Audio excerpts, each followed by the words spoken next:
સુભવંતા charitable trust સંચાલિત દક્ષિણ ગુજરાત પ્રજાપતિ સમાજ સુરત આયોજિત સ્નેહ મિલન સમારોહ કાર્યક્રમનું આયોજન જહાંગીરપુરા કોમ્યુનિટી હોલ ખાતે કરવામાં આવ્યું હતું. સુભવંતા ચેરિટેબલ ટ્રસ્ટ સંચાલિત દક્ષિણ ગુજરાત પ્રજાપતિ સમાજ સુરતનું સ્નેહ મિલન સમારોહ જહાંગીરપુરા કોમ્યુનિટી હોલ ખાતે રાખવામાં આવ્યું હતું. સૌપ્રથમ જનરલ ભાષામાં વર્ષ 2024-25ના હિસાબોનું સરવૈયું આપવામાં આવ્યું, જેમાં હિસાબોનું વાંચન કરી મંજૂર હાજર સભાજનોની મંજૂરીથી હિસાબ મંજૂર કરવામાં આવ્યો હતો.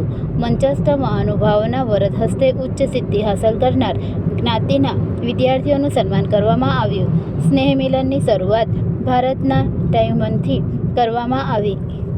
ગામે ગામથી ગરબા મંડળોએ ગરબા પરફોર્મ કર્યા હતા. વાપીથી તાપી અને મુંબઈ બોરીવલી મંડળે પણ ગરબો રજૂ કર્યો હતો. તમામ ગરબા મંડળે ખૂબ ઉત્સાહભેર ભાગ લીધો હતો. તમામની ગરબા કૃતિની ખૂબ સુંદર રજૂઆત થઈ હતી. બાજીપુરા, બારડોલી, કબીલપોર, લાડવી, રાંદેર વગેરે મંડળોએ ગરબાની ખૂબ સુંદર રજૂઆત કરી હતી. આ સ્નેહ મિલન સમારોહમાં નગર પ્રાથમિક શિક્ષણ સમિતિના ભવન સમિતિના અધ્યક્ષ શ્રી યશોધરભાઈ દેસાઈ, કોર્પોરેટર શ્રી નરેશભાઈ પાંડવ, રમેશભાઈ બોરદ તેમજ જ્ઞાતિજનોની ઉપસ્થિતિ રહી. દક્ષિણ ગુજરાત પ્રજાપતિ સમાજના ટીમવર્કથી કાર્યક્રમ સફળ રહ્યો હતો.